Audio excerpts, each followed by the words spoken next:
Toutes les étoiles qu'on voit briller la nuit dans le ciel sont des sphères de gaz, portées à incandescence, plus grandes que n'importe quelle planète. Et chacune d'entre elles a une histoire à raconter. Depuis le traumatisme de sa naissance, jusqu'à sa vie qui s'écoule en permanence sur le fil du rasoir. La gravitation, dans un premier temps, rassemble les étoiles, puis elle tente de les broyer. Et leur mort fait trembler les cieux. Tout se passe en un éclair aveuglant. C'est la plus grande explosion que puisse connaître l'univers. Voici l'univers dans ce qui est son activité la plus importante et sous son aspect le plus instable. Voici l'histoire de la vie et de la mort d'une étoile.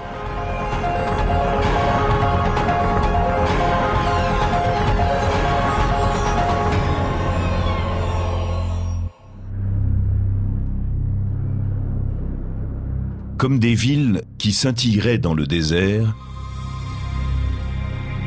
les galaxies émergent de l'obscurité. Elles se composent de milliards de lumières flamboyantes, les étoiles. Il y a des milliards et des milliards d'étoiles. On en compte 400 milliards rien que dans notre galaxie. Mais comment sont-elles nées? Comment s'éteindront-elles? Et pourquoi les habitants de la Terre doivent-ils la vie à des étoiles mortes? Tout commence ici, dans ce nuage de poussière et de gaz qui flotte au-dessus du désert interstellaire. Voici les piliers de la création. Les piliers de la création sont des nurseries stellaires. De nouvelles étoiles naissent au cœur de ces colonnes de gaz.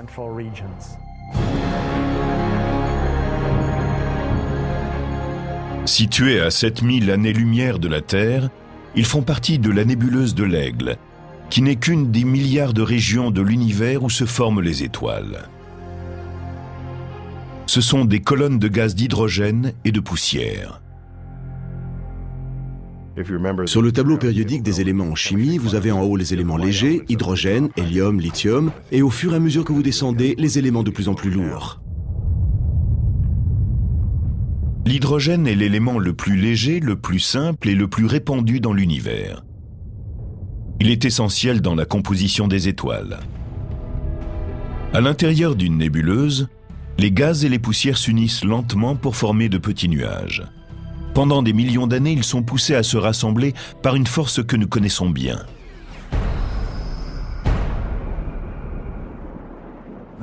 C'est cette même force qui nous rattache à la Terre et qui nous garde à sa surface. C'est la force de gravitation. Elle pousse les objets les uns vers les autres, permettant ainsi la formation des planètes, des étoiles et des galaxies. La gravitation est sous bien des aspects la force la plus importante de l'univers. Et une de ses activités principales est la formation des étoiles. Celles-ci sont comme une unité de masse, produite par la gravitation en rassemblant des éléments dispersés. En se contractant, chaque nuage peut produire jusqu'à des milliers d'étoiles dans n'importe quelle région du ciel. Pour former une étoile comme notre Soleil, dont le diamètre est d'1,5 million de kilomètres, il faut un amas de gaz et de poussière encore 100 fois plus grand. Au début de leur existence, ces nuages ont une température très basse, de 70 degrés en dessous de zéro. Mais quand la gravitation les fragmente et les compresse, leur température commence à s'élever. Au bout de quelques milliers d'années, le nuage finit par prendre la forme d'un disque aplati. La gravitation fait fondre le centre du disque, qui se transforme en une sphère, dont la température atteint 2 millions de degrés. Ce système lumineux est aujourd'hui connu sous le nom de proto-étoile, ou protostar.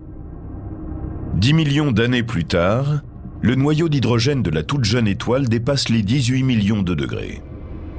Et c'est alors qu'il se produit une chose incroyable. Le noyau devient tellement brûlant qu'il peut alimenter une fusion thermonucléaire. Ces mots veulent simplement dire qu'il fait très chaud en un point donné et que de petits atomes y deviennent grands. Les atomes d'hydrogène se déplacent assez vite pour entrer en fusion et former un atome d'hélium. C'est cette réaction nucléaire qui produit l'énergie qui permet à l'étoile de se lancer dans la vie. Elle lui procure une source constante de lumière et de chaleur. Elle va générer sa propre lumière et sa propre chaleur. C'est là l'essence même d'une étoile. Quand il y a fusion, il y a naissance d'une étoile. Une fois née, l'étoile va mener un combat permanent. Elle va devoir en particulier lutter sans cesse contre la gravitation. La gravitation, dans un premier temps, rassemble les étoiles, puis elle tente de les broyer. Elle ne cède jamais. Elle pousse constamment les objets les uns vers les autres. Si l'étoile veut avoir une longue vie, il lui faut trouver le moyen de combattre cette force. Vous sentez les effets de la loi de la gravitation quand vous essayez de sauter ou de gravir un rocher. Vous êtes sans cesse ramené vers le bas. Pour lutter contre elle, vous devez mettre en action une force qui travaillera dans la direction opposée à la gravitation. Si vous disposez d'une corde, vous pouvez vous servir de vos muscles pour tirer sur la corde et ainsi résister à la force de la gravitation et même la surmonter. Mais ça ne veut pas dire pour autant qu'elle cesse. Elle est toujours à l'œuvre et vous devez continuer à lui opposer une autre force pour ne pas tomber. Si vous abandonnez la partie, ou si vous vous laissez aller, ou encore si la corde se rompt, la gravitation gagne et vous tombez. C'est la même chose pour les étoiles.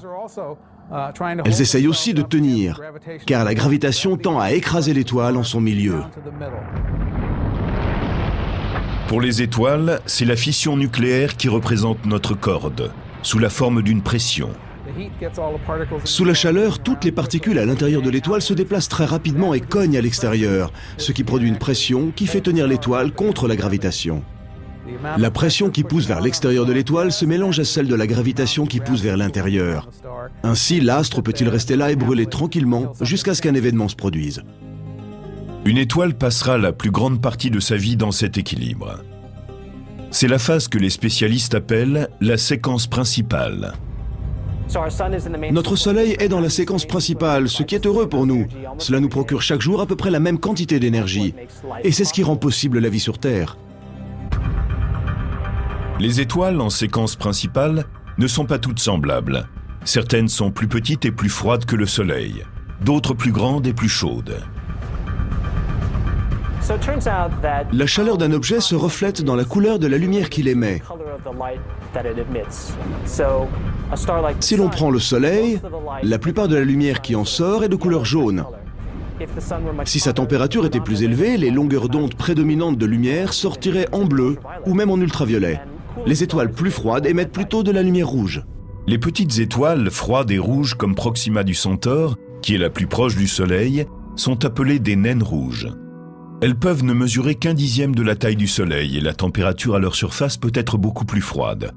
On compte des milliers de degrés en moins. Les naines rouges sont le type d'étoile le plus répandu dans l'univers. Il y a beaucoup plus de naines rouges très sombres que d'étoiles comme le Soleil qui flottent dans l'espace. La nuit, quand vous regardez le ciel, vous ne voyez pas ces naines rouges parce qu'elles sont à peine visibles. Vous voyez de grandes étoiles très lumineuses qui pourtant sont très rares et très éloignées. À l'opposé, il y a les grandes étoiles bleues en séquence principale. La température à leur surface est en moyenne de 45 000 degrés Fahrenheit. Leur masse peut être 20 fois celle du Soleil et elles peuvent être 10 000 fois plus lumineuses. La taille d'une étoile revêt une importance capitale pour sa vie et sa mort. La masse est à la base de toute la vie d'une étoile. Les étoiles massives vivent moins longtemps que celles qui sont plus petites. Cela peut paraître étrange. Les grandes étoiles disposant de plus de combustible à brûler, on pourrait penser qu'elles vivent plus longtemps. C'est une sorte d'intuition. On se dit que les étoiles plus grandes doivent brûler leur combustible plus vite que les étoiles dont la masse est plus petite. Imaginez deux joueurs assis à une table de blackjack. On s'attend à ce que celui qui a le plus d'argent, le plus de combustible, puisse jouer plus longtemps.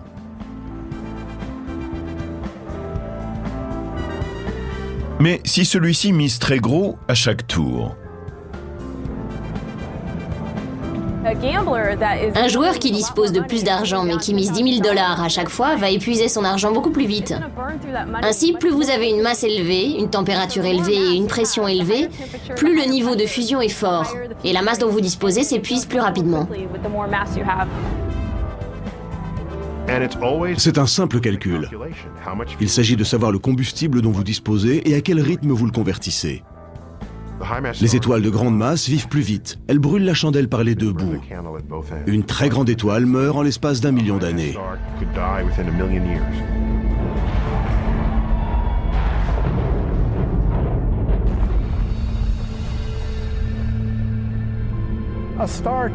Une étoile 10 fois plus massive que le Soleil peut vivre 1000 fois moins longtemps. Notre Soleil vivra 10 milliards d'années. Une étoile 10 fois plus massive pourrait ne vivre que 10 millions d'années. Tandis que des étoiles massives ont une durée de vie qui se mesure en millions d'années, on mesure celle des étoiles de masse plus petite en dizaines de milliards, voire plus. Toute étoile de faible masse née dans l'univers est encore dans la période de son enfance. Et l'univers en produit depuis plus de 10 milliards d'années. Les étoiles de ce type ne sont pas près de disparaître. Mais pour toutes les étoiles, y compris pour le Soleil, la vie en séquence principale ne peut durer éternellement. Elle ne continue qu'autant que l'étoile possède du combustible. Si celui-ci s'épuise, la fusion s'arrête et la gravitation gagne la partie. La gravitation ne lâche jamais le morceau alors que le combustible s'épuise au bout d'un moment. C'est ainsi que l'étoile et le grimpeur connaissent le même problème. S'ils abandonnent le combat contre la gravitation, ils meurent. Dans l'espace, c'est un cataclysme. Sa taille n'influence pas seulement la durée de vie d'une étoile, elle détermine aussi sa mort. Les étoiles massives explosent dans une violente déflagration, tandis que les plus petites sont vouées à disparaître lentement. Depuis 4 milliards d'années, le Soleil, qui est une étoile de faible masse basse et actuellement d'âge moyen, a eu la chance de continuer à brûler grâce à sa réserve d'hydrogène. Il est comme un joueur qui miserait lentement ses jetons. Le joueur peut rester là pendant un long moment, tout comme une étoile brûle son hydrogène pendant une très longue période de temps. Mais à un certain moment, tout cela sera épuisé. Les spécialistes prévoient que dans 4 milliards d'années, le Soleil atteindra ce seuil critique. Ses réserves d'hydrogène seront complètement épuisées. La fusion nucléaire s'arrêtera et la gravitation commencera à détruire l'étoile. À ce moment, la situation sera désespérée. Pour survivre, une étoile comme le Soleil doit trouver une nouvelle source d'énergie.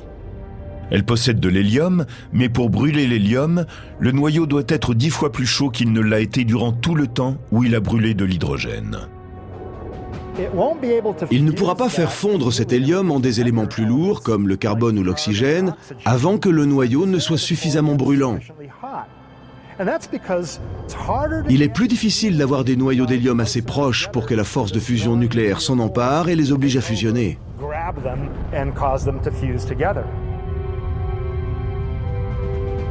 Pendant que l'étoile continue à se contracter à l'intérieur, la nature lui jette une bouée de sauvetage. Le noyau est surchauffé par la pression gravitationnelle qui essaie de l'écraser. Quand le phénomène atteint 180 millions de degrés, l'hélium commence à fondre dans un pari désespéré pour survivre. Donc, le joueur désespéré pourrait arrêter, reprendre ses gains, rentrer chez lui et avoir davantage d'argent. Mais s'il continue à le brûler, il ne fait que différer l'inévitable.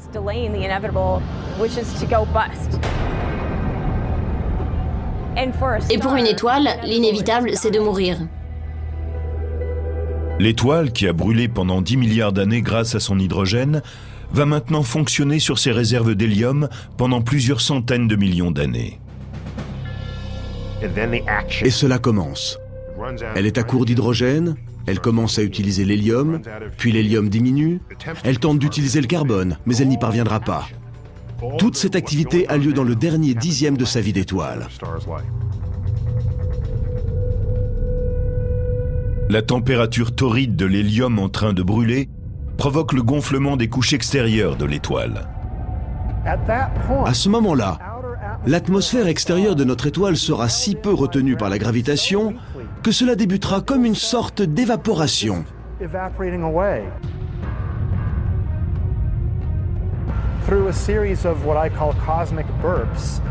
À travers des séries de sursauts cosmiques, elle va éjecter son enveloppe extérieure de gaz, qui ne sont que faiblement retenues par la gravitation.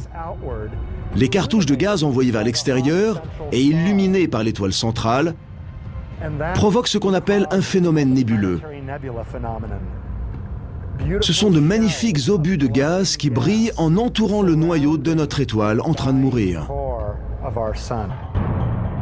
Le noyau étant incapable de produire une autre fusion nucléaire, est-il possible de survivre à l'emprise destructrice de la gravitation? Quand une étoile de la taille, elle éjecte ses couches extérieures. Sans réaction nucléaire pour générer une pression extérieure, la gravitation l'emporte. L'étoile commence à tomber sur elle-même comme un grimpeur trop fatigué pour se retenir à sa corde. Il y a encore une possibilité pour le grimpeur trop fatigué pour tenir sa corde. Il peut trouver un rebord où s'asseoir. La gravitation pourra l'attirer tant qu'elle voudra, le rebord le soutiendra. Il n'aura aucune énergie à développer pour gagner son combat. Le Soleil est un exemple d'étoile qui peut trouver une porte de sortie dans son combat contre la gravitation. L'étoile en train de se contracter trouve un refuge surprenant, les électrons. Ce sont de petites particules atomiques chargées négativement. Les électrons n'aiment pas être comprimés. Ils restent très proches les uns des autres, mais ils ne s'aiment pas. Si vous comprimez assez fort des électrons, cette pression même est capable de soustraire l'étoile à la gravitation. Quand le noyau de notre étoile, semblable au Soleil et qui est en train de mourir, est écrasé sur un objet de la taille de la Terre, ce qu'on appelle la pression dégénérative de l'électron prend le dessus. La gravitation ne peut pas continuer à détruire l'étoile. Elle se refroidit doucement et prend la forme d'un étrange débris stellaire bizarre, connu sous le nom de naine blanche. Ainsi en est-il de Sirius B, qu'on peut vaguement apercevoir à côté de sa compagne, Sirius, l'étoile la plus brillante de notre ciel. Une naine blanche est un type d'étoile très étrange. Elle est extrêmement dense. La naine blanche a une masse équivalente à 300 000 fois celle de la Terre, comprimée dans un volume de la taille de la Terre. Une cuillère à thé pleine de cette matière pèserait plusieurs tonnes. C'est quelque chose d'assez étonnant. Une naine blanche est l'étape finale dans la vie d'une étoile de type solaire. Mais elle n'est pas encore tout à fait morte. Elle continuera à briller pendant des milliards d'années en irradiant toute l'énergie accumulée au cours de sa vie. J'aime appeler les naines blanches des étoiles à la retraite. La lumière qu'elles diffusent est de l'énergie qu'elles ont accumulée pendant leur vie, pendant qu'elles fusionnaient les éléments légers en éléments lourds. C'est ce que le Soleil est en train de faire à l'heure actuelle. La naine blanche dépense ce qu'elle a épargné au cours de sa vie. C'est une étoile retraitée. C'est le destin du Soleil. Mais certaines naines blanches peuvent avoir un dernier baroud d'honneur grâce à un compagnon qui leur tend une main secourable. Car bien que le Soleil soit un solitaire cosmique, plus de la moitié des étoiles se déplacent dans la vie avec un compagnon.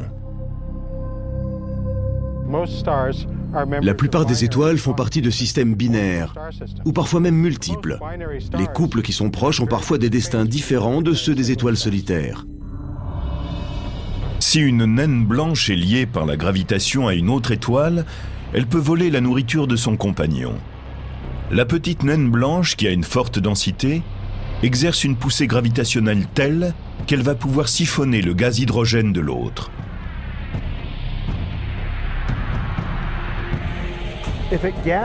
En prenant de la matière auprès de sa compagne, l'étoile peut développer sa masse. Mais celle-ci peut ensuite atteindre une limite instable, 40% de plus que la masse de notre Soleil. À ce moment-là, la naine blanche connaît une catastrophe. Elle explose en un éclair aveuglant. Il se produit ce qu'on appelle un emballement thermonucléaire.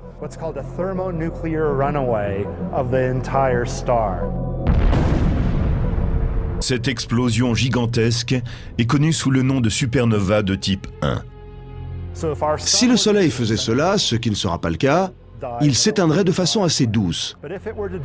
Mais nous aurions besoin d'une protection solaire d'un coefficient de plusieurs millions pour nous protéger de l'éclair aveuglant.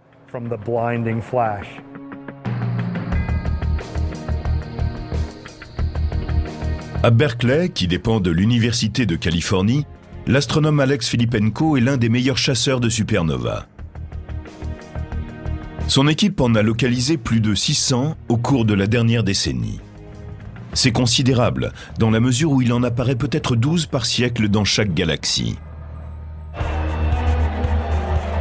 Traquer les supernovas est comme scruter un stade de football bondé avec des jumelles, dans l'espoir d'attraper l'unique personne susceptible de déclencher un flash à un moment précis. Si vous devez regarder un à un chaque spectateur, il va vous falloir beaucoup de temps pour trouver celui qui va prendre une photo au flash. Filippenko accroît ses chances en étendant sa recherche au-delà des étoiles, ou même des seules galaxies.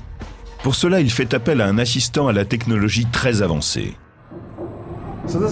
Voilà un engin de recherche robotique qui explore les étoiles et les supernovas en train d'exploser. Il était programmé pour photographier plus de 1000 galaxies en une nuit. En une semaine, il prend des images de 7 à 8000 galaxies. Et il répète ce processus en comparant les nouvelles images aux précédentes. En général, il n'y a rien de neuf sur les nouvelles photos, mais parfois surgit une étoile. Une supernova disparaît. Et l'on remarque un point de lumière éclatant qui n'était pas là dans les anciennes images.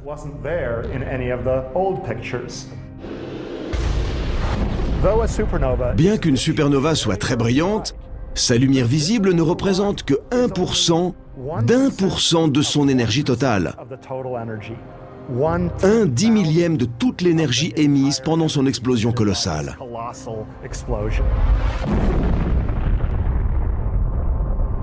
Les supernovas de type 1A proviennent de naines blanches en train d'exploser. D'autres, connues sous le nom de supernova 2, indiquent la mort dramatique d'étoiles encore plus massives, 8 ou 10 fois plus massives que le Soleil. Contrairement à leurs cousines plus petites, quand les étoiles massives ont épuisé leur hydrogène, elles peuvent commencer à brûler d'autres éléments. Les cendres de chaque série de réactions nucléaires deviennent le combustible pour la prochaine, si bien que lorsqu'elle est proche de la fin, une étoile massive ressemble à un oignon, avec une couche extérieure de combustible originel, d'hydrogène, entourée de couches successives d'éléments de plus en plus lourds. Elle traverse la vie en transformant l'hydrogène en hélium, puis l'hélium en carbone et en oxygène, puis l'oxygène en néon et en magnésium, et ensuite en silicone et sulfure. Et ensuite vient le fer. L'étoile massive développe un noyau de fer. Mais la fusion du fer en éléments plus lourds n'apporte rien de bon à l'étoile. Elle ne garde pas la chaleur à l'intérieur, car la fusion du fer en éléments plus lourds requiert de l'énergie. Elle absorbe de l'énergie, elle n'en libère pas. Ainsi, ce noyau de fer se développe sans fusion, et il devient parfois instable. Quand sa taille atteint environ 1,5 fois celle du Soleil, il s'effondre. Et cet effondrement est violent. En 1 seconde et demie, un noyau de la taille du Soleil est détruit en un objet de 15 km de diamètre. Pendant un moment, le noyau rebondit, se fracasse sur les couches extérieures de l'étoile et donne le coup d'envoi à une des explosions les plus massives de l'univers depuis le Big Bang. L'effondrement du noyau de fer disperse le reste de l'étoile au cours d'une explosion colossale. C'est vraiment un événement stupéfiant, incroyable. Les spécialistes sont convaincus que les supernovas représentent bien plus qu'un light show spectaculaire. En fait, elles sont la source d'éléments lourds qui transforment tout autour de nous. Tout le fer que vous voyez dans cette fonderie vient d'étoiles qui ont fini en explosions gigantesques. Tout ce fer vient d'étoiles en train d'exploser. Et tous les éléments plus lourds que le fer sont faits, directement ou indirectement, d'étoiles explosées. Ces éléments ont été éjectés dans le cosmos au cours d'événements démesurés. En se dispersant dans l'univers, la matière issue de ces explosions a produit des planètes, des lunes, de nouvelles étoiles, et aussi quelque chose d'encore plus extraordinaire.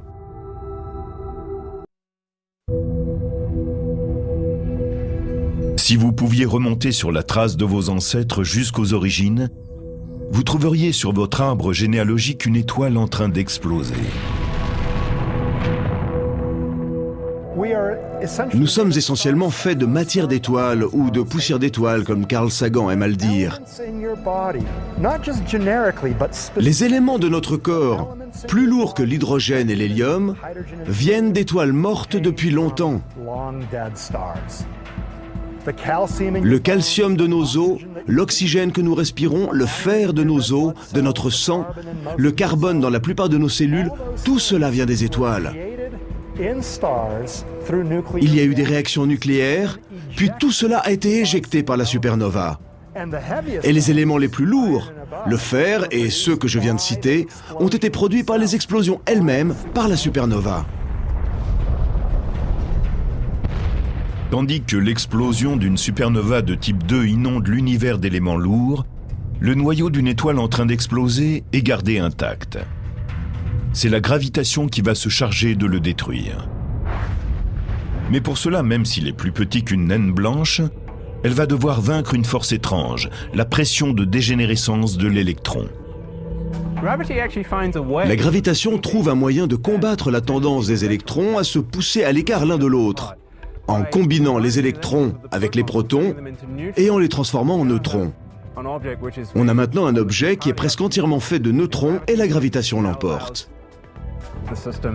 Cela permet au système de s'effondrer plus loin, il n'y a plus d'électrons pour arrêter le processus et la gravitation semble gagner. Sauf que les neutrons ne s'aiment pas les uns les autres et on finit avec un nouvel objet stable, encore plus petit, encore plus dense, appelé l'étoile à neutrons. Comparées aux autres, les étoiles à neutrons sont des cailloux cosmiques. Elles peuvent mesurer moins de 15 km de diamètre. Imaginez que vous preniez une étoile qui fasse 1,5 fois la taille de notre Soleil. Ensuite, vous comprimez toute cette matière en un très petit espace, de la taille de Manhattan. Vous venez de fabriquer un neutron. En pressant cette masse dans un si petit espace, on constitue un objet extrêmement dense. Une cuillerée à thé de matière d'étoile à neutrons pèserait 1 milliard de tonnes.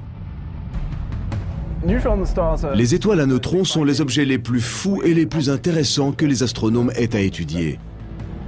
Si un être humain se mettait debout sur l'une d'entre elles, il vivrait une expérience assez inconfortable.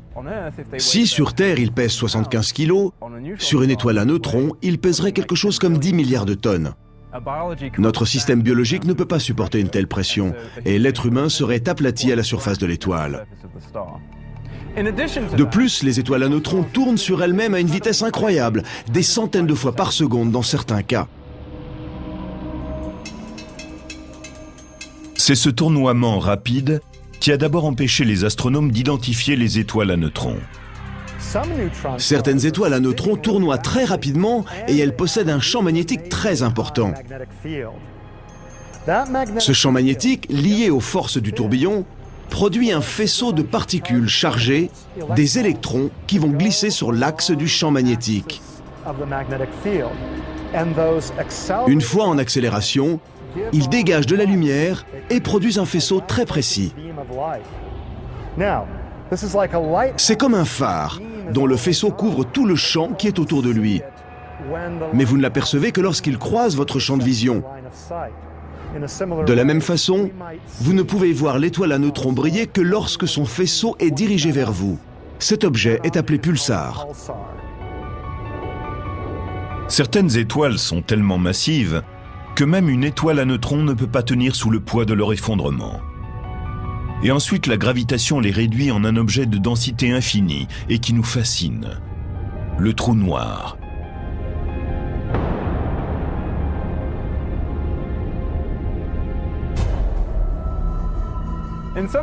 Dans un sens, un trou noir représente la mort ultime d'une étoile. Un trou noir est à la base une victoire de la gravitation sur la masse. C'est la destruction totale d'une étoile, d'une très grande étoile. Cette destruction crée dans l'espace une région où la matière est comprimée à une telle densité qu'on ne peut échapper à son champ gravitationnel. Rien ne peut échapper au trou noir, même ce que nous connaissons de plus rapide, c'est-à-dire la lumière. Vous dirigez un faisceau lumineux vers le haut et il ne s'échappera pas. Il va former une courbe et retourner à son point de départ. Vous ne pourrez pas le voir de l'extérieur, d'où le nom de trou noir. On pense souvent que les trous noirs absorbent tout dans l'univers, comme un aspirateur cosmique qui avalerait tout ce qui est dans son voisinage. Ce n'est pas cela. Les objets qui sont très proches du trou noir vont en effet être aspirés par lui. Mais si vous êtes à une certaine distance sur votre propre trajectoire, vous ne le serez pas. Les spécialistes ont longtemps pensé qu'ils étaient devant une autre sorte de supernova, liée à d'autres étoiles, et peut-être à de plus puissantes explosions. Des étoiles qui s'effondreraient si brutalement qu'elles ne laisseraient derrière elles aucun débris. Mais personne n'en a encore vu jusqu'à présent.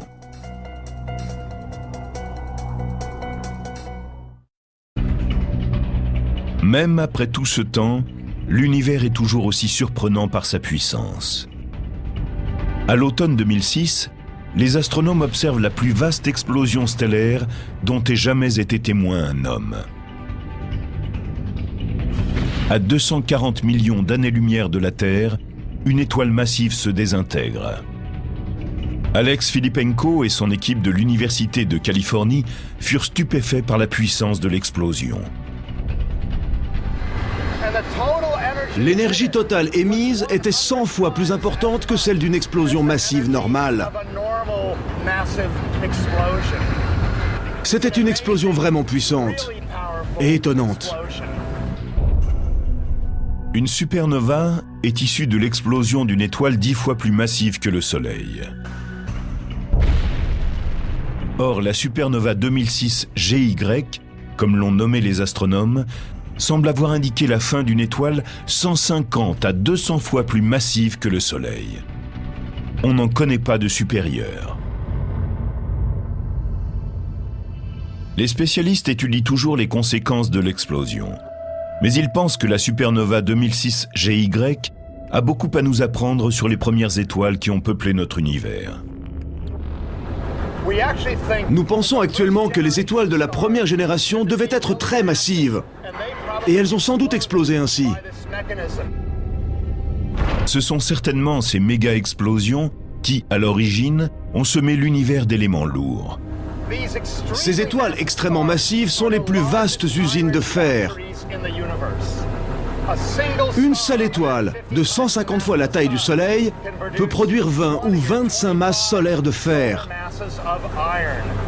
C'est incroyable.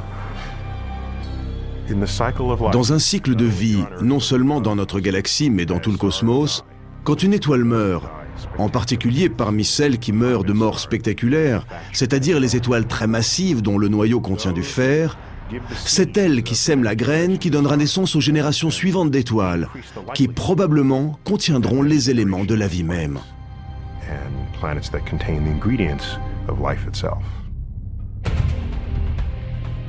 Les supernovas ne sont pas les seuls événements libérateurs d'énergie dans la vie et la mort d'une étoile. À l'heure actuelle, dans tout l'univers, il y a des milliers d'étoiles engagées dans de brillantes danses de feu. Pour certaines, ce ballet finira en catastrophe. L'astrophysicien Joshua Barnes, de l'Université d'Hawaï, étudie ce qui se passe quand une étoile se désintègre. Nous ne pouvons pas observer des étoiles en train de se désintégrer. Deux étoiles, quand elles se rapprochent assez pour se désintégrer, seraient juste un point lumineux, même avec les plus grands télescopes dont nous disposons. Nous avons donc besoin de faire nos recherches avec un ordinateur. En faisant des simulations sur ordinateur, les astrophysiciens ne peuvent saisir que deux types d'étoiles pour découvrir ce qui arrive lorsqu'elles sont impliquées dans une collision stellaire. On imagine des situations et ensuite on voit ce qui se passe. C'est comme lorsqu'on étudie des collisions automobiles. On les prend, on les écrase l'une contre l'autre dans un parking et on voit ce qui en sort. Parmi les phénomènes les plus violents modélisés par les astrophysiciens, il y a le clash de deux étoiles à neutrons. En général, elles sont liées deux par deux et tournent en orbite l'une autour de l'autre. À ce moment-là, elles perturbent l'espace-temps autour d'elles et créent des vagues d'énergie. Cette énergie ralentit les étoiles qui, de ce fait, deviennent de plus en plus proches. Quand elles arrivent vraiment très près, elles tournent en orbite de 100 à 1000 fois par seconde et tout cela finit dramatiquement. Au moment où deux étoiles à neutrons entrent en collision, elles se déplacent presque à la vitesse de la lumière. Bien que le choc final ne dure qu'une fraction de seconde, il génère plus d'énergie que le Soleil n'en produira au cours de sa vie entière. Grâce à la simulation informatique, nous pouvons aussi prévoir ce qui arriverait si une naine blanche de forte densité entrait en collision avec le Soleil. Ce serait un choc effrayant. Au moment du rapprochement, les champs gravitationnels de la naine blanche commenceraient à déformer le Soleil, si bien qu'il ne resterait plus à l'état de sphère. Il se transformerait en une sorte d'œuf au fur et à mesure que l'objet se rapprocherait de lui. La naine blanche avancerait vers le Soleil à une vitesse supersonique, et sa force de gravitation enverrait une énorme onde de choc sur l'étoile. Cela produirait une énergie thermonucléaire telle que le Soleil exploserait. Le plus étonnant, c'est qu'il ne faudrait qu'une heure à la naine blanche pour plonger sur le Soleil et l'anéantir. Si ce scénario venait à se produire, la vie sur Terre serait condamnée. Heureusement, la probabilité que cet événement se produise est minime. Le Soleil est dans une partie peu peuplée de la Voie lactée. Les étoiles solitaires sont bousculées et s'entrecroisent tout en effectuant leur circuit autour du centre galactique. C'est une circulation complexe, mais l'espace entre les étoiles est tellement grand qu'il n'y a guère de chance qu'il se produise une collision. Si vous décidiez d'attendre sur une plage cet événement, vous auriez à patienter bien longtemps. Au cours de toute sa vie, le Soleil a probablement une chance sur 1 milliard d'entrer en collision avec une autre étoile. Mais il y a des endroits dans les galaxies où les probabilités de collision sont plus importantes. Des régions où des centaines de milliers, voire des millions d'étoiles sont rassemblées en un amas globulaire par la force de la gravitation. Comparé au bras spiral de la Voie lactée, un amas globulaire est comme un espace de démolition.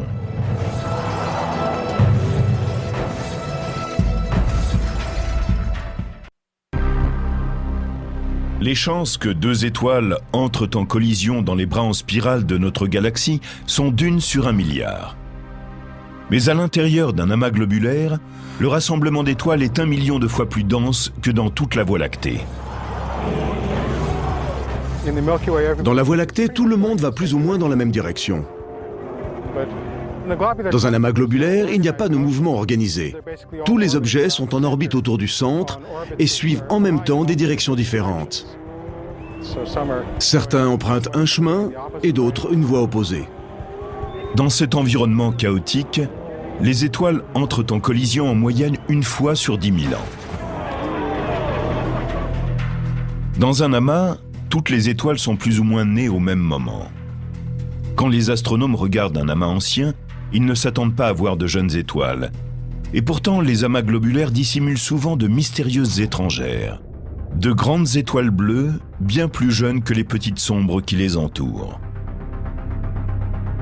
Elles sont connues sous le nom de traînardes bleues.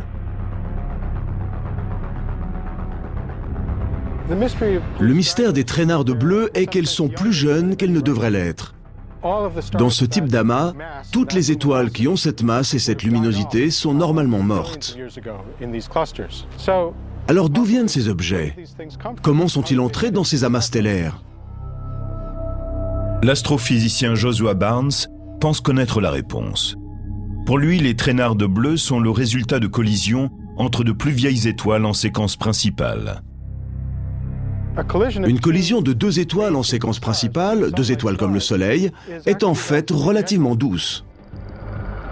La force de gravitation de chaque étoile les enferme dans une spirale. Elles ont perdu l'énergie liée au mouvement. Elles reviendront et repasseront plusieurs fois par la suite. Elles se sont réchauffées, elles ont gonflé, et elles se sont en quelque sorte enroulées l'une autour de l'autre. Elles passent plusieurs fois de plus en plus près, jusqu'à finalement se rassembler et se fondre l'une dans l'autre. À la fin, plutôt que de déclencher une catastrophe, les deux étoiles se fondent pour former une étoile encore plus massive. C'est comme prendre deux petites étoiles anciennes, les piler ensemble pour faire une nouvelle étoile, 2 fois plus massive, ce qui signifie aussi plus brillante et plus bleue que les autres étoiles de l'amas. Alors elles semblent traîner derrière les autres.